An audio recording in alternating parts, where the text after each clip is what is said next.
Hi all, welcome to iPlus Training Solutions. ഞാൻ ആര്യ.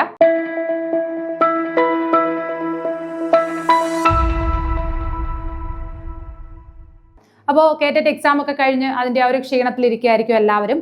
കുറേ പേര് വളരെ സന്തോഷത്തിലായിരിക്കും, നല്ല രീതിയിൽ എക്സാം അറ്റൻഡ് ചെയ്തു. ഇനി ഇപ്പം അതിൻ്റെ വെരിഫിക്കേഷനും കാര്യങ്ങളും റിസൾട്ട് വരാനുള്ള കാത്തിരിപ്പാണ്.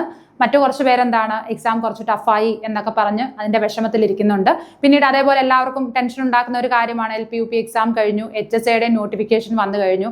ഇനിയിപ്പോൾ ഒരു കേറ്ററ്റ് എക്സാമിൻ്റെ സാധ്യത എന്താണ്, അല്ലെങ്കിൽ എന്താണ് അടുത്തൊരു എക്സാം വരുമ്പോഴേക്ക് എടുത്താൽ മതിയല്ലോ എന്നൊക്കെയുള്ള ഒരു ടെൻഷനിലിരിക്കുകയായിരിക്കും കുറച്ച് പേരല്ലേ. അപ്പം ആരും ടെൻഷനൊന്നും വേണ്ട. നമ്മുടെ എക്സാം ഒരു ക്വാളിഫിക്കേഷൻ ടെസ്റ്റ് ആണ് കേറ്ററ്റ് എക്സാം എന്ന് പറയുന്നത്.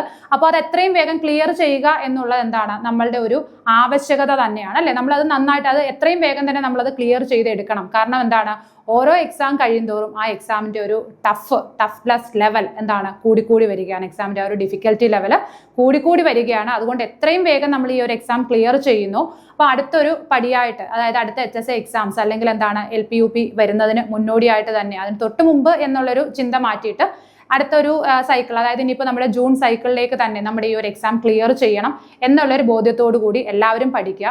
പിന്നെ കുറച്ച് പേർക്കുള്ള കൺഫ്യൂഷൻ ഇതാണ്, എന്തിനി പഠിക്കണം, അല്ലെങ്കിൽ അടുത്ത എക്സാമിന് ഇനി ഒരു HSA വിളിക്കണമെങ്കിൽ ഒരു 3 വർഷം എടുക്കും. ഒരു LP-UP എക്സാം ആണെങ്കിൽ പോലും ഒരു 2.5-3 വർഷം ഇനിയും സമയമുണ്ടല്ലോ, അതിനിടയ്ക്ക് ഇത് ക്ലിയർ ചെയ്താൽ പോരെ എന്നുള്ളൊരു കൺഫ്യൂഷൻ എല്ലാവർക്കും ഉണ്ട്. പക്ഷെ നമ്മൾ ആലോചിക്കേണ്ട ഒരു കാര്യം, നമ്മൾ ഇത്രയും ഡിഗ്രീസും PGയും BEdും ഒക്കെ കയ്യിൽ കൊണ്ട് നടക്കുന്ന എന്തിനാണ്? അതിനൊരു വില വേണം അല്ലേ. അതിന് വില വേണം എന്നുണ്ടെങ്കിൽ നമ്മൾ ഈ ഒരു ക്വാളിഫിക്കേഷൻ ടെസ്റ്റ് മസ്റ്റായിട്ട് നമ്മൾ പാസ്സായേ പറ്റുള്ളൂ. അത് മാത്രമല്ല, നമ്മുടെ അടുത്ത സ്കൂളിൽ ഒരു ഗസ്റ്റ് വേക്കൻസി വരികയാണ്. അപ്പോൾ ഈ കേറ്ററ്റ് എക്സാം ക്വാളിഫൈ ചെയ്താൽ മാത്രമേ നമുക്ക് എന്ത് ചെയ്യാൻ പറ്റുള്ളൂ, അവിടെ ഒരു ഇന്റർവ്യൂ അറ്റൻഡ് ചെയ്യാൻ പോലും നമുക്ക് സാധിക്കുകയുള്ളൂ. അപ്പോൾ അതിനൊക്കെ ഒരു ബാരിയർ എന്ന് പറയുന്നത് എന്ത് തന്നെയാണ്, നമ്മുടെ ഈ ഒരു കേറ്ററ്റ് എക്സാം ആണ്. അപ്പോൾ എല്ലാവരും എന്ത് ചെയ്യുക, എത്രയും വേഗം തന്നെ പാസ്സാകാൻ പഠിക്കുന്ന കുട്ടികൾ ഒരുപാട് പേരുണ്ട്, എങ്കിലും ഒരു കൺഫ്യൂഷനിലിരിക്കുന്ന കുറച്ച് പേര് കാണും അല്ലേ. അപ്പം അവർക്ക് വേണ്ടിയിട്ടാണ് പറയുന്നത്, എത്രയും വേഗം തന്നെ ഈ എക്സാംസ് എല്ലാം ക്ലിയർ ചെയ്യുക. ഈ പറയുന്ന ഗസ്റ്റ് വേക്കൻസികൾ അപ്ലൈ ചെയ്യണം.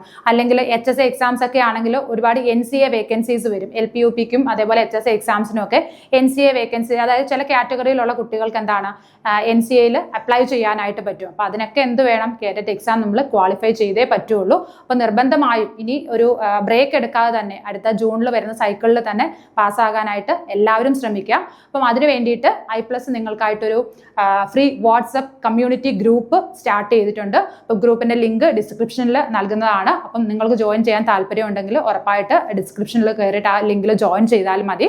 അതേപോലെ തന്നെ iPlus എല്ലാ സബ്ജക്റ്റുകൾക്കും നമ്മൾ കേറ്ററ്റ് എക്സാമിന് വേണ്ടിയിട്ടുള്ള കോഴ്സ് പ്രൊവൈഡ് ചെയ്യുന്നുണ്ട്. അപ്പോൾ എത്രയും വേഗം തന്നെ വളരെ അഫോർഡബിൾ ആയിട്ടുള്ള ഫീസിൽ ഈ കോഴ്സിൽ ജോയിൻ ചെയ്യാനായിട്ട് നമ്മുടെ ബോർഡ് നമ്പറിൽ കോൺടാക്ട് ചെയ്യുക. അപ്പോൾ മറ്റൊരു വീഡിയോയിൽ വീണ്ടും കാണാം. Okay, thank